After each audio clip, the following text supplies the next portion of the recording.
Good morning friends. देखिए आज हम जानेंगे 19 फरवरी की करंट अफेयर्स के बारे में। ये वीडियो आप लोगों को डेली मिला करेगी। डेली मतलब डेली एक टाइम, अभी टाइम क्रिएट नहीं हो रहा है, मतलब डेली एक टाइम बना देंगे, जैसे 10 बजे के आसपास, 11 बजे के आसपास डेली आपको ये वीडियो मिल जाया करेगी। ठीक है, सुबह थोड़ा मुश्किल पड़ जाता है, सुबह उठना और काम करना पड़ता है, मुझे पढ़ाने में जाना पड़ता है, तो इसलिए ये चीज़ें आपको तुरंत मतलब सुबह तो नहीं मिल सकती, लेकिन 10, साढ़े 10, 11 तक आपको चीज़ें डेली मिल सकती, मतलब डेली मिला करेगी करंट अफेयर्स। ठीक है, चलिए हम बढ़ते हैं आगे आज के पहले क्यू की तरफ। क्या है पहला क्वेश्चन कि किस शहर में 10 से 13 मार्च के बीच एशिया की सबसे बड़ी रक्षा प्रदर्शनी डिफेंस एक्सपो का आयोजन किया जाएगा? अभी नहीं किया जाएगा, ये कब किया जाएगा? 10 से 13 मार्च के बीच में किया जाएगा। ठीक है, तो कहाँ पर किया जाएगा, किस शहर में किया जाएगा? ये किया जाएगा गुजरात के गांधीनगर में। कहाँ पर किया जाएगा? गुजरात के गांधीनगर में। गुजरात के गांधीनगर में। ठीक, ये किया जाएगा। दूसरी बात इसमें एक बात तो ये, कहाँ डिफेंस एक्सपो 2022 का आयोजन कहाँ किया जाएगा? गुजरात के गांधीनगर में किया जाएगा। एक चीज़ और इसमें पूछा गया कि इसकी थीम क्या है, तो इसकी थीम क्या होगी? इसकी थीम क्या होगी? इसकी थीम उसकी भारत उभरता रक्षा विनिर्माण हब। इसकी थीम क्या होगी? सन 2022 के डिफेंस एक्सपो की थीम क्या होगी? भारत उभरता रक्षा विनिर्माण हब। ठीक है, ये इसकी थीम रहेगी। अच्छा, ये भी पूछा सकता है कि डिफेंस एक्सपो 2022 का जो संस्करण हो रहा है, ये कौन सा संस्करण है? तो ये संस्करण कौन सा होगा? ये संस्करण होगा आपका 12वां संस्करण। ये कौन सा होगा संस्करण? 12वां। अच्छा, अगर 12वां संस्करण कहाँ पर हो रहा है पूछेगा, डिफेंस एक्सपो का 12वां संस्करण कहाँ आयोजन हो रहा है, तो कहाँ पर हो रहा है? गांधीनगर, गुजरात गांधीनगर में। लेकिन अगर वो पूछेगा कि 11वां संस्करण कहाँ होगा, कहाँ, कौन सा संस्करण? 11वां। तो 11वां संस्करण आज तो हुआ नहीं होगा, ये 2021 में हुआ होगा। तो 11वां संस्करण कहाँ पर हुआ होगा? तो ये हुआ था कर्नाटक के बेंगलुरु में। कर्नाटक के बेंगलुरु में। ठीक है, कर्नाटक के बेंगलुरु में हुआ होगा। ठीक, अब बढ़ते हैं हम अगले नेक्स्ट क्वेश्चन की ओर।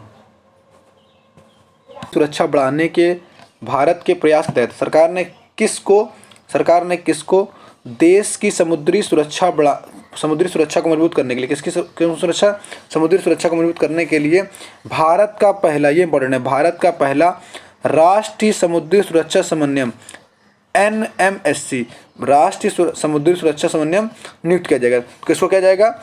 ये जी अशोक कुमार को। ये कौन है? वाइस एडमिरल है, सेना एडमिरल, मतलब ये पहले रिटायर्ड हो चुके हैं। ठीक है, तो किसको किया जाएगा? अशोक कुमार को किया जाएगा।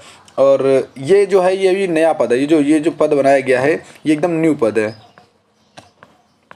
जैसे आपको याद होगा कि अभी इस कुछ दिनों पहले मतलब PM ने वो सूचना दी थी कि CDS का पद एकदम नया पद था। CDS हमारे लिए पहले नया पद था, अभी CDS जब बन गया तो शायद पहले CDS अभी विपिन रावत थे, जिनके भी हाल ही में दुर्घटना में डेथ हो गई थी।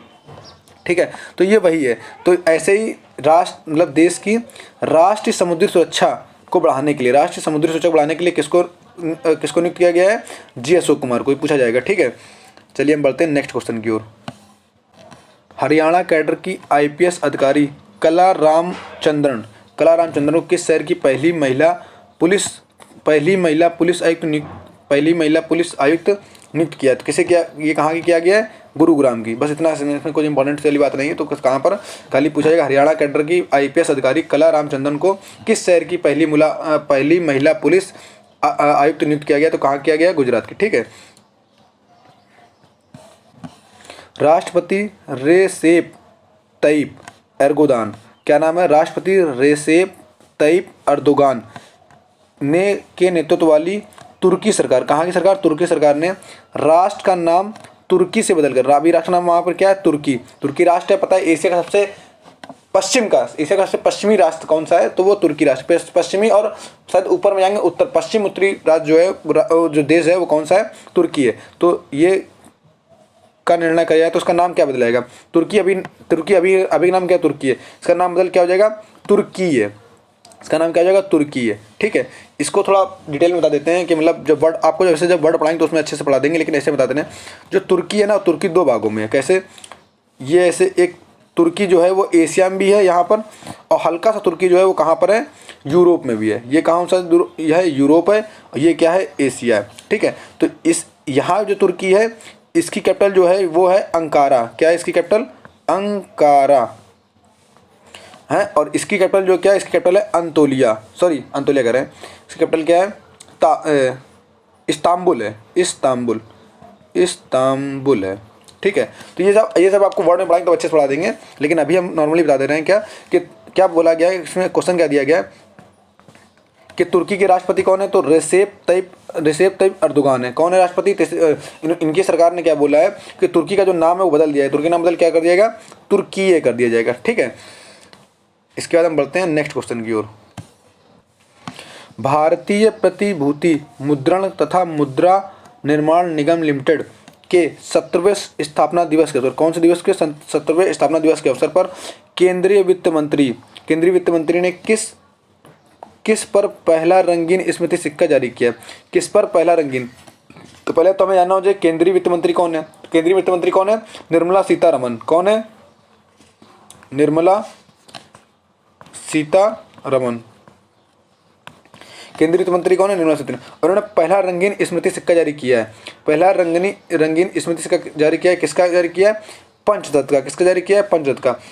एक बार ये थोड़ा इंपॉर्टेंट क्वेश्चन है, पूछा सकता है एग्जाम में। ठीक है, क्या बोला है? भारतीय प्रतिभूति मुद्रण तथा मुद्रा निर्माण निगम लिमिटेड के 17वें के कौन से स्थापना दिवस हुआ है? 17वां हाल ही में 17वां स्थापना दिवस हुआ है। इसमें केंद्रीय वित्त मंत्री निर्मला सीतारमन ने पहला रंगीन स्मृति सिक्का जारी किया है। ये सिक्का किसके ऊपर है? तो किसके ऊपर है? ये पंचतंत्र के ऊपर है। ठीक है, इसके बाद हम चलते हैं अगला क्वेश्चन। बोला है किस योजना के तहत ड्रोन के साथ भूस्थानिक तकनीकी के द्वारा भारत के सभी 6 लाख से अधिक गांवों का सर्वेक्षण किया जाएगा। तो ये कौन सी? ये स्वामित्व योजना है। कौन सी? स्वामित्व योजना। ये लास्ट ईयर आई थी, ये अभी नहीं आई थी, ये आई थी कौन सी? ये आई थी लास्ट ईयर। ठीक है, लास्ट ईयर ये आई थी। इस योजना का काम कहता है, ये आई थी प्रधानमंत्री स्वामित्व योजना करके आई थी। प्रधानमंत्री स्वामित्व योजना करके आई थी। इसका कार्य क्या था? इसका कार्य ये था कि मतलब जो भूमि होती है देश, जो मतलब जैसे कोई क्षेत्र की भूमि है और भूमि ऐसे कटी हुई है, तो वो भूमि क्या करेगी? ड्रोन से उसकी मैपिंग की जाएगी, ड्रोन से उसकी देखभाली की जाएगी। जो लोग नहीं मतलब लड़ते थे, गांव में भ्रष्टाचार होता था, उस उसको रोक मिलेगी। ठीक है, तो इसका मतलब क्या है कि भू स्थानिक तकनीकी के द्वारा भारत में सभी 6 लाख से अधिक गाँवों का सर्वेक्षण किया जाएगा। तो कौन सी योजना के तहत किया जाएगा? स्वामित्व योजना के तहत किया जाएगा। ठीक है,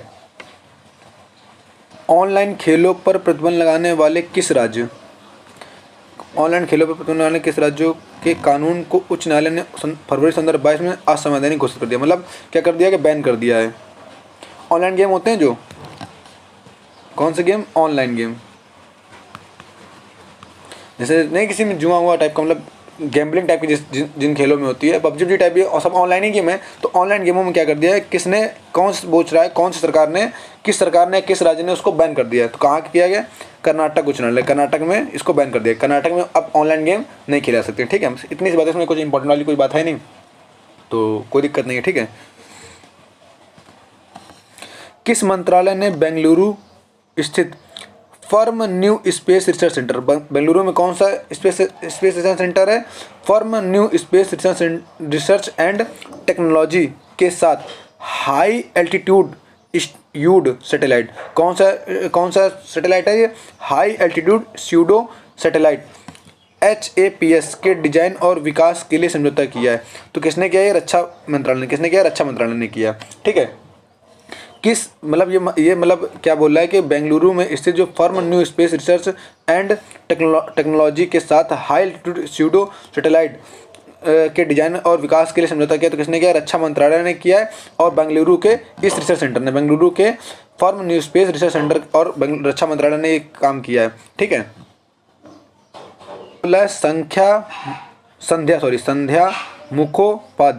संध्या मुखोपाध्याय, जिनका हाल में निधन हो गया है, संबंध किससे था? तो केवल किससे था? पार्श्व गायन से था, बस पार्श्व गायन से। इसमें कुछ ज़्यादा इंपॉर्टेंट वाली बात नहीं है, तो इतना ही ठीक रखते हैं।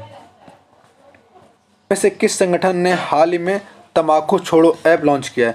बहुत इंपॉर्टेंट क्वेश्चन है ये, पूछा जाएगा। तंबाकू छोड़ो ऐप किसने लॉन्च किया है? तो किसने किया? WHO ने, वर्ल्ड हेल्थ ऑर्गेनाइजेशन ने। किसने? वर्ल्ड हेल्थ ऑर्गेनाइजेशन, जिसे आप बोलते हैं विश्व स्वास्थ्य संगठन। ठीक है, इंपॉर्टेंट क्वेश्चन है, याद रखिएगा इसको। उनमें से किस बैंक ने हाल ही में एग्री इन्फिनिटी कार्यक्रम शुरू किया है? तो किसने किया है? यस बैंक ने। बस नॉर्मली हाल ही में बस पूछा गया कि एग्री इन्फिनिटी कार्यक्रम किसने शुरू किया है, तो यस बैंक ने किया। बस इतनी सी बात है इसमें।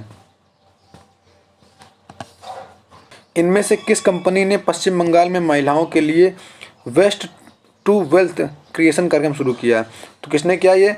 भारतीय लघु उद्योग विकास निगम, इसे क्या बोलते हैं? सिडबी, SIBDI का शॉर्ट फॉर्म क्या होता है? सिडबी। ठीक है, तो पूछा जाएगा कि पश्चिम बंगाल में निम्न में से कौन सा देश भारत की यूपीआई प्रणाली को अपनाने वाला पहला देश होगा? मतलब भारत में जो यूपीआई चलती है, यूपीआई भारत में जो चलती है, वो यूपीआई कौन सा ऐसा देश है जो अपनाएगा? तो कौन अपनाएगा? वो नेपाल अपनाएगा। कौन अपनाएगा? नेपाल अपनाएगा। नेपाल से अपने वैसे भी अच्छे संबंध है। नेपाल की सीमा कई राज्यों से लगती है। नेपाल की सीमा किससे से लगती है? आप लोग ये हमें कमेंट करके बताएंगे, ठीक है?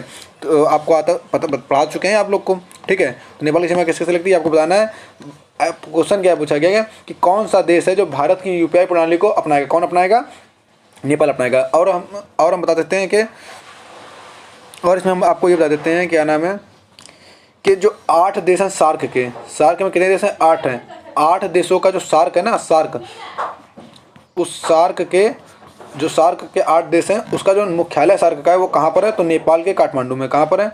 नेपाल के काठमांडू इसकी क्या है? कैपिटल है। नेपाल के काठमांडू में। सार्क देशों के बारे में बता देते हैं, सार्क देश कौन कौन से 8 हैं।